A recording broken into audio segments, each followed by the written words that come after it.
All right, everybody. How's everybody doing today? This is Wednesday. I'm recording this the day before Wednesday. My topic for today is automotive capitalism.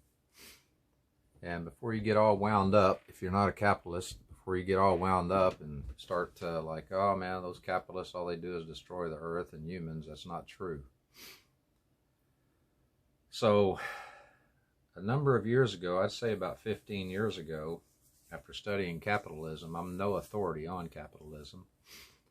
The only authority I have on capitalism is being an entrepreneur since my last job in December of 1978. All I wanted to do is own my own business and work for myself. That's a capitalist. I wanted to work for myself, provide a service or a product. And that first service was painting signs. So what I did was I painted signs for auto parts businesses. Hilo Auto Parts was my main customer. And what that did was that brought in customers who needed auto parts. And they purchased that auto parts from Hilo Auto Supply. And that made money for the company and made the person with the vehicle happy. The person that started Hilo Auto Parts was a capitalist. Being that it's auto related, I call them carpitalist. You know, just put an R in front of the CA. And I pretty much come up with that term, I don't know, 15 or 20 years ago, along with a bunch of other terms related to capitalism.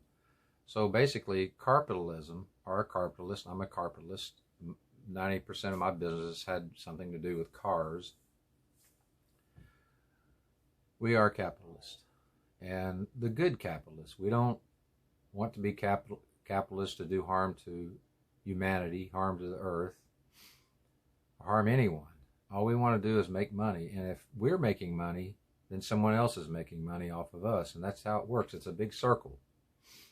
Someone starts a business. It doesn't have to be car related. Someone can start a business making custom door handles for homes, for doors and homes. They're a capitalist.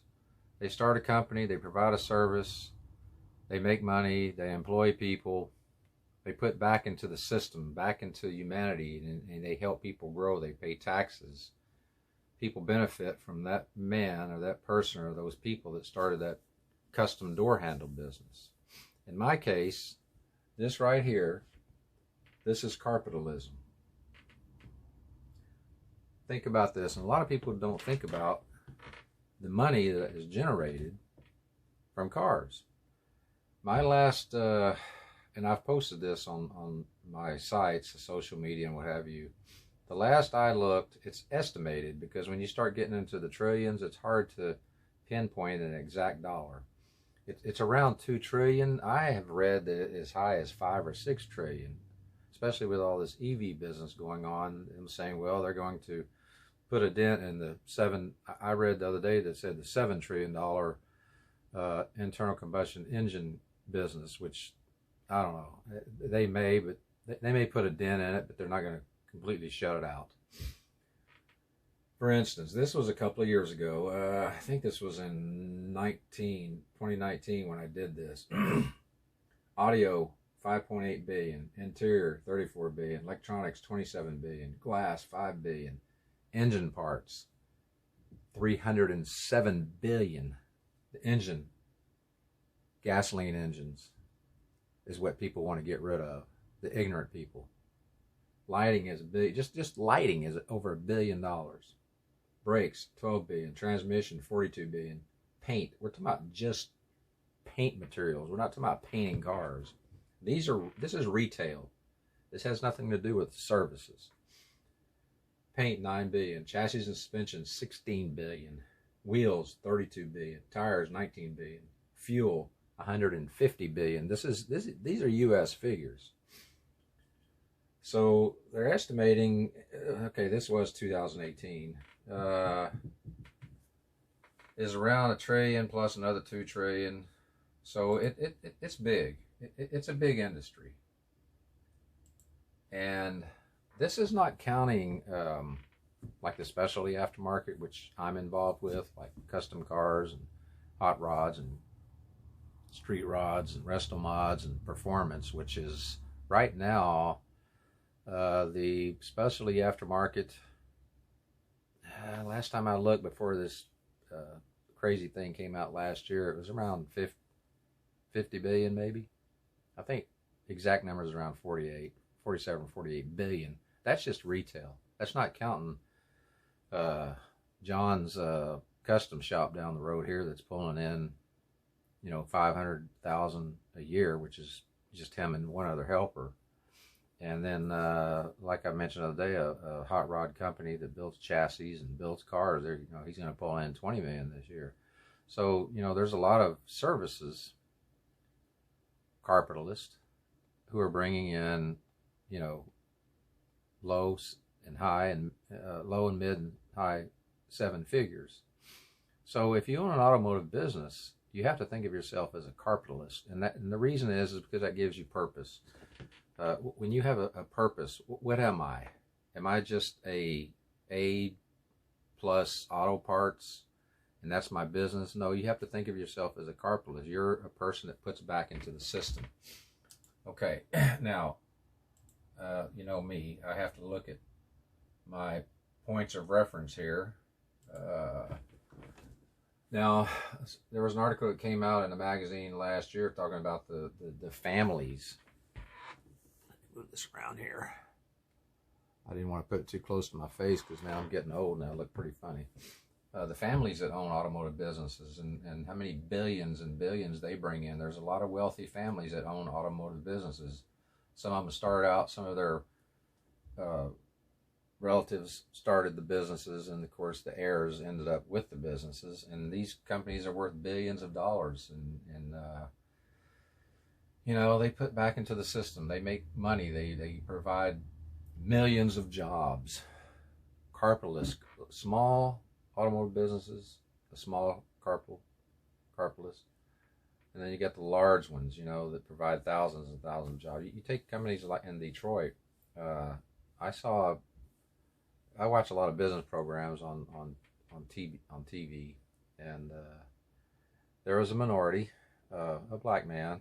When I saw his story, it reminded me of some of my friends in Houston who started business. But this man started with basically nothing, and now he owns some very large providers to the auto manufacturers in Detroit. It was so impressive. I mean, I'm sitting there just melting listening to this guy's story, and he is so modest and friendly with his employees. I mean, man, he is a model for anyone that wants to start an automotive business, serving other automotive businesses. What he does, he's a service provider, B2B, to automotive manufacturers. The guy was just so impressive and so nice and informative. I would just love to spend a day with this man. I mean, I would feel very inferior because of his success, but most of the time, most of the carpitalists that I know are willing to spend time with people like me and tell me their story, tell me how they made it, and give me advice on how I can make it too. Or younger, I'm not saying me personally, because I'm older now, and there's not a lot of chance of me starting a company to serve the auto manufacturers. But you take guys out here that are men and women who are 30-ish, 35, and have some experience. Well, this gentleman can teach you a lot, because he is a true carpitalist. He took these companies and turned a lot of them around and built companies that provided jobs to people, fed them, sent their kids to college, bought them nice homes through his companies. And when I hear people put down capitalism, they don't really understand capitalism. I've had money and I have not had money, and let me tell you, having money is better. But that doesn't mean money isn't always about capitalism, or in this case, carpitalism. It's about what you're doing, what you're providing. So, that's the theme of this discussion, and I'm going to explain it the best I can. Okay, so carpitalism. I had to put these down because you know me, I don't remember too well. If you employ people, put money into the economy, believe in the system of privately owned for-profit businesses, support free enterprise, believe that a person has a right to build a business of value free from unnecessary government limitations, believe in the right to gain wealth through smart planning and hard work, then you are a capitalist. In our case, a carpitalist, because we're talking about cars, car industry, car businesses, automotive businesses specific. A carpitalist is defined as a person who makes the majority of their income from ownership of assets and capital. Assets can mean businesses, the business itself, the products that it makes, and even the services. For example, a carpitalist may receive dividends from shares or rent. Say, I know a gentleman in Houston. He started out tuning GM cars and in a industrial complex about 20 years ago. Now he owns the whole complex. So he's a what do you call a real estate capitalist. So okay, and then of course, if you the bottom line is you make money from the business that you own. So most people think of a capitalist as a person that's making money from their business. And in our case, say you've got John's car dealer down here, well, that's where he makes his money. He's not making his money living off the government. That seems to be a popular trend nowadays is, hey, if I can get it from the government, I don't need to work. Well, the carpitalists that I know, they work their butts off. They work hard. I was at my friend's shop over here the other day. They opened up a shop about 3 months ago, and it's a custom shop. And I'm over there looking at their projects and things they're working on. They're working hard. They're out here in the cold. They get up there in the morning. They work. He said he worked till 1 o'clock in the morning, and he's 55. His son is, I think, 23 or 24, and they're true capitalists. They're not going to get rich, but they're putting in the time to build a business to serve a clientele that need them. Of course, a lot of their work is custom, but he had a Dodge pickup over there that I don't know what happened. He said he think that the owner, someone hooked up the audio system wrong and it fried all the wiring. Well, the owner of that pickup, he can't do that. So my buddy, the carpitalist, who started this business, went in there and replaced all the wiring, and he's that talented. I couldn't do it. He replaced all the wiring on that pickup and provided a service for that truck owner who was totally frustrated. He said he was nearly crying. He's a carpitalist. My buddy Renee is a carpitalist. And that's what it takes. So when you hear someone say, oh, capitalists, in this case, carpitalists, are the scum of the earth, they're no good. Well, while that person is telling you that, he's sitting there looking at his cell phone. He's wearing Doc Marten boots. No telling what kind of $80 jeans or some high-end t-shirt with some stupid name on it. Where does he think all that stuff come from? From the dump? Or from some idiot down here that doesn't know what he's doing? No, that came from capitalism. I told a person here a while back, we were having a little discussion about capitalism.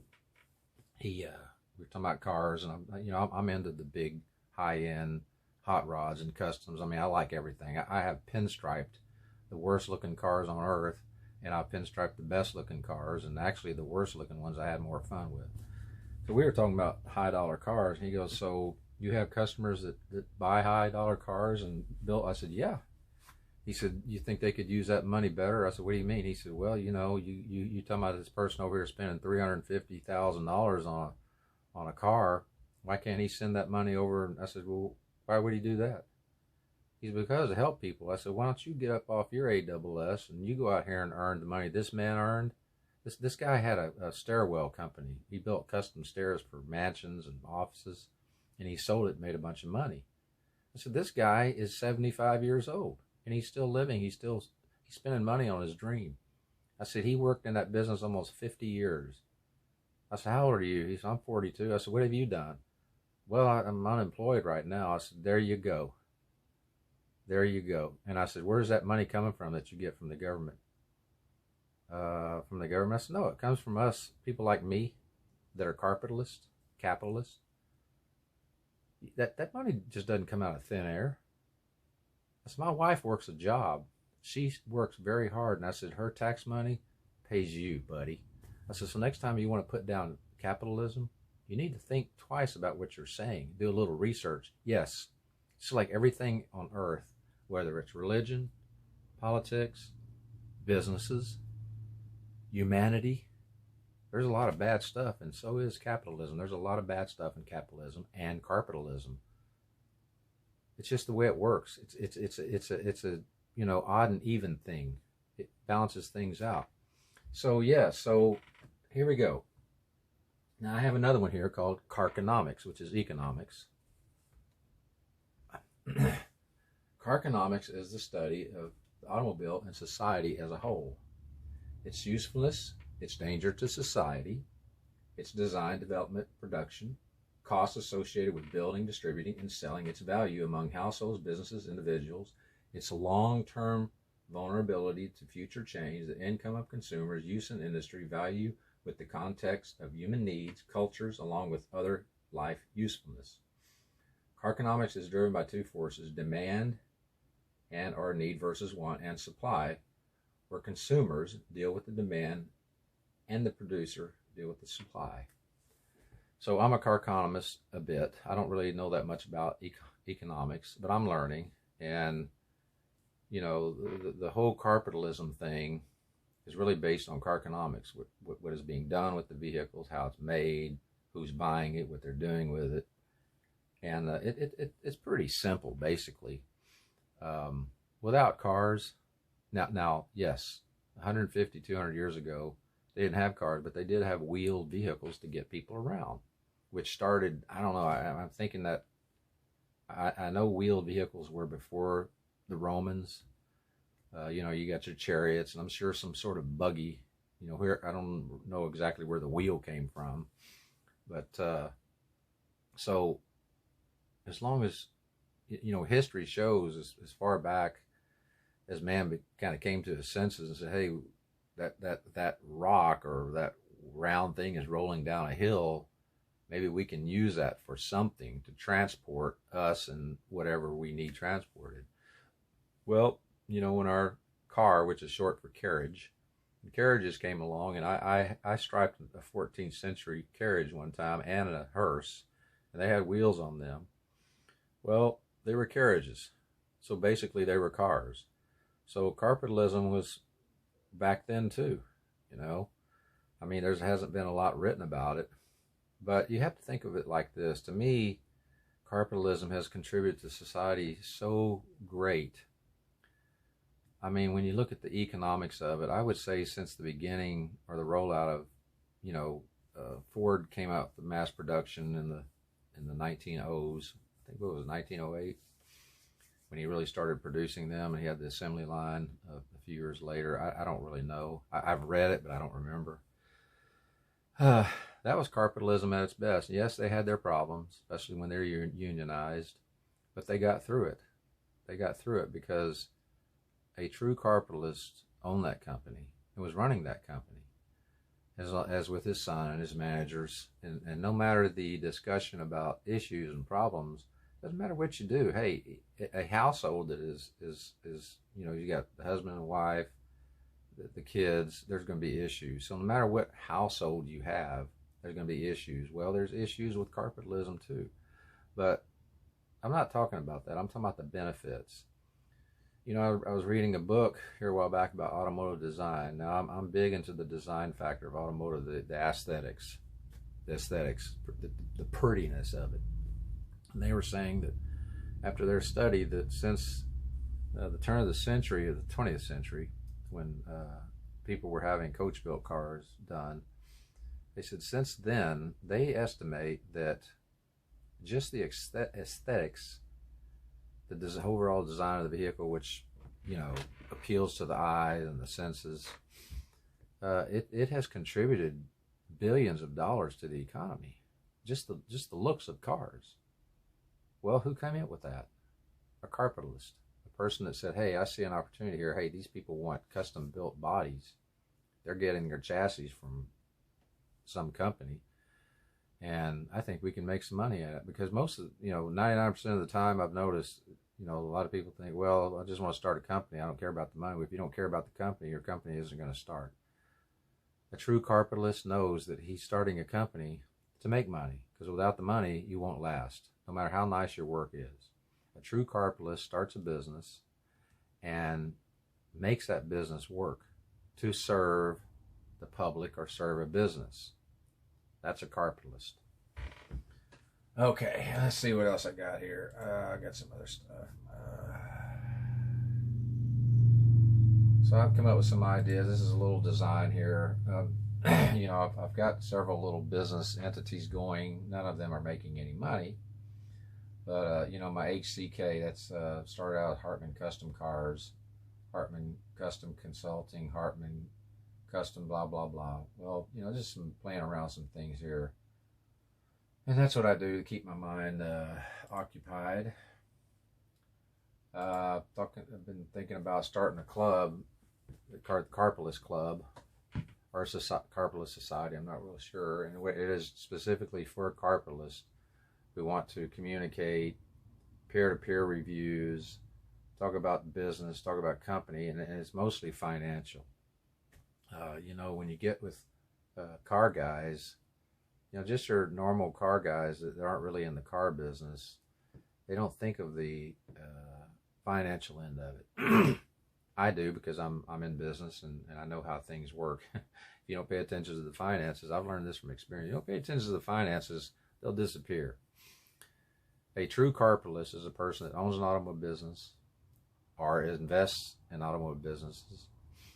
And I think it would be a good idea to get the carpalists together, the people that own the automotive business, get them together a couple of times a year, let them discuss issues, possibilities, opportunities, creating wealth in the automotive industry and with automotive businesses. And a lot of guys don't think of that. I was at the it's oil change place. They do brakes and what have you, getting one of my cars inspected the other day, and he said, man, we're so busy we don't have time to think. So guys like that, you know, I don't know what kind of money he's making, but when I asked him how many stickers they're doing a day, he said we're averaging 75 to 80 stickers a day. Well, that's not a lot of money. Here in Texas, it's $7.50 to get it. For them, they make off a sticker. So that could be, you know, anywhere from, you know, that could be up to $750 a day.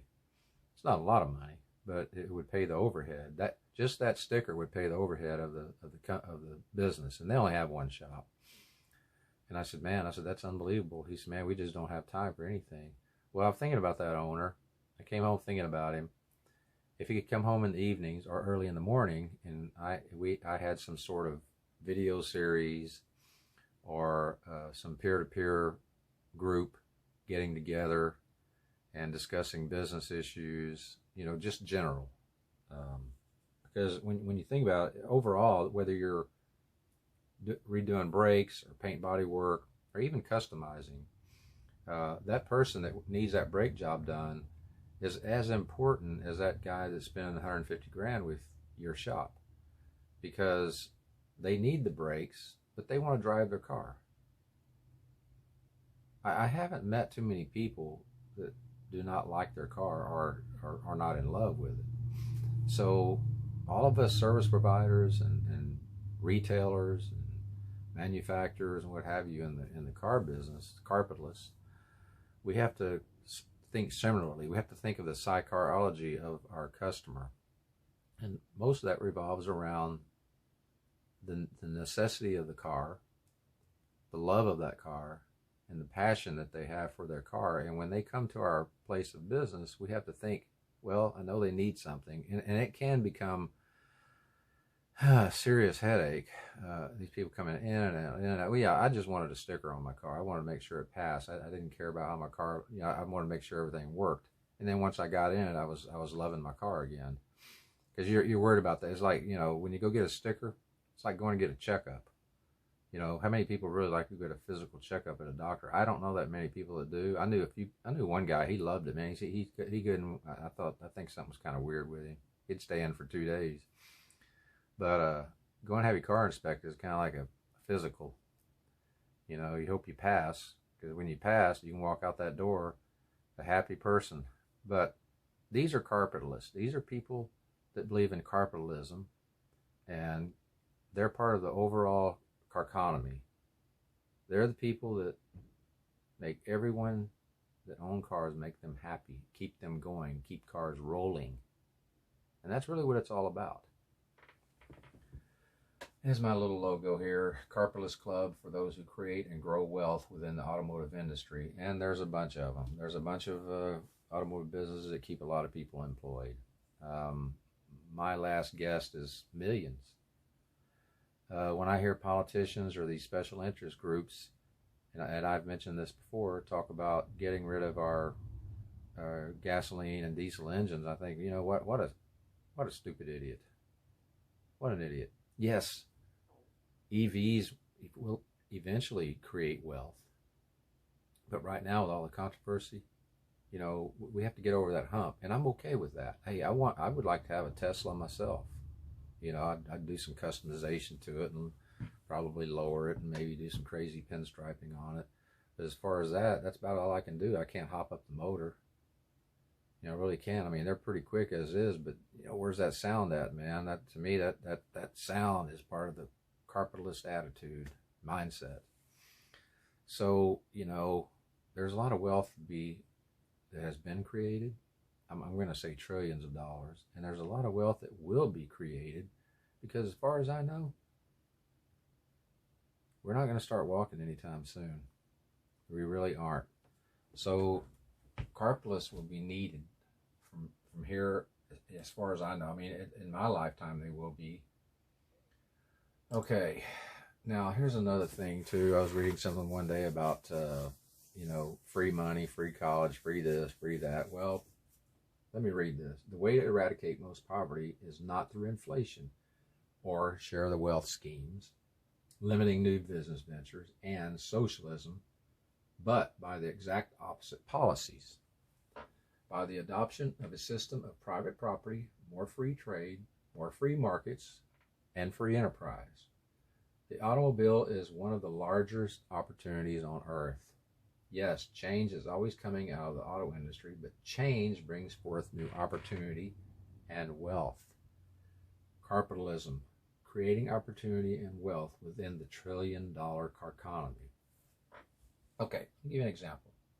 This is a Porsche Panamera. What do you call it? I think it's Panamera Sport Turismo. It's a wagon. So what I did is I closed up the doors, and you know, this is digitally customized, welded in the deal. This is what I would do if I had one. You know, I can't afford one. They're beautiful cars. I'd love to have one, but I think they start at 130, 140,000. What I did to this is part of the capitalistic economy.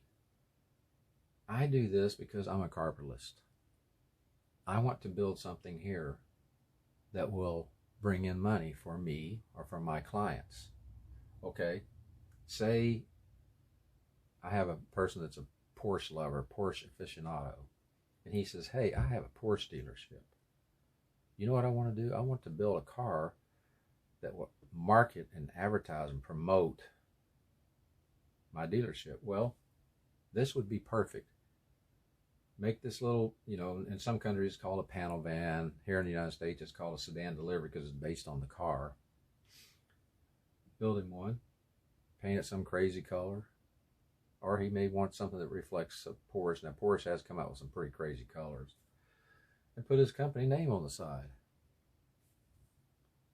That's capitalism. He is a capitalist. I'm a capitalist. We understand each other. So we'll join as one in getting this car done so it can promote his company and his image and his reputation. When someone sees this rolling down the road with his name, say it's Mike Hartman Porsche dealer, Mike Hartman Porsche, such and such a city. There may be a lot of people that may not like it. It's not their thing, but the main thing is it caught attention. It caught attention to our dealership, our company. And why? Because we're capitalists. We believe in carpitalism, and we use that moniker to help promote our company and benefit the customer, our client. So, hey, man, I like that wagon. That is unbelievable. That's cool. Man, first thing I noticed was the color and your company name on it. That's marketing, man. That's marketing. So, smart carpitalists will use that to benefit their company as well as their customer. Usually it's customer first, of course, because without the customer you won't have a company. But a good company brings in customers. That's true carpitalism. Now I know I'm getting off here a little bit, and this isn't what people think of when they think of capitalism, but I like to put in my 4 cents worth and let people know what I think capitalism is. I don't see things from a normal viewpoint. I see things based on my experience and my experience in business with cars for over 40 years. And when I would go buy a car, I always had the mindset that I'm going to resell it. I would be, say I'm in my vehicle with my wife or whoever's going with me to pick the car up. I'm constantly thinking, okay, what is this car? What does it have? What does it need? What can I do to make it look better? How can I sell it? How much money do I need to make? That's usually the first one in the line of plans. And by the time I get there, I know exactly what I need to look for in that car. It doesn't take me 2 minutes to decide whether that car is going to make me money or not. And if I do buy that car, on the way home, I'm thinking, clean it up, maybe put a little striping on it, not a lot of stuff. Put it out in the front yard, put a for sale sign on it. And having that mindset, that carpitalistic mindset, helped me sell a lot of cars. And even a lot of custom cars. A lot of people, people say, well, you can't make money on custom cars. Well, you can if you buy them right, or if you know how to do the work, or you know how to trade. I bought a 55 Buick one time. People said, there's no way you can sell that car. It was purple, candy purple, white rolling tuck. It was kind of a 60s look. And I'm like, well, I give 6 for that car. Drove it home, drove it 140 miles home one way without even test driving it. Had the old 264 nail head in it. It was a neat looking old car. Lowered a little bit, had a kind of a Dago look, lowered in the front. Well, I knew that even before I bought that car, that the car I was going to have some fun in it, enjoy it for a little while, and put it up for sale, and hopefully make some money on it. I knew I'd make some money on it. Well, the first guy I went and seen, one of my buddies, he said, man, I like that car. He said, boy, I don't know, it might be a hard sell because of the color, and it's 55 Buick, it's 55 Chevy, you could probably make a bunch of money. Well, anyway, I had some fun with that car for about 3 or 4 months and put it up for sale. I made $4,500 on that car, not counting all the fun I had with it. Carpitalism. Okay, capitalist economy. Private firms or individual owns means of production. They make choices about what to produce, how to produce, for whom to produce. What to produce is answered by consumers according to the demands for goods and services. How to produce is answered by the businessmen. They will choose the production method, which reduces their cost to reach the higher profit. For whom to produce, firms produce goods and services which consumers are willing and able to buy. The automotive industry, a multi-trillion-dollar economy. So basically the bottom line is here, if you're a real capitalist, lay out some plans. I know you're busy and customers constantly bang. This thing that we've had in the last year, 2020, it has proven the necessity for automotive businesses. Now, yes, some car sales were down initially and businesses were down. I talked to some of my clients, and yeah, business was slow because of the initial shock. But once the initial shock wore off, things got back beyond normal. I don't believe in this new normal crap. It is or it isn't. You're gonna do what you're doing, and your plan is to make it better. And some of the car businesses that I know, they were just as busy as they ever have been. I mean, it's just gotten crazy.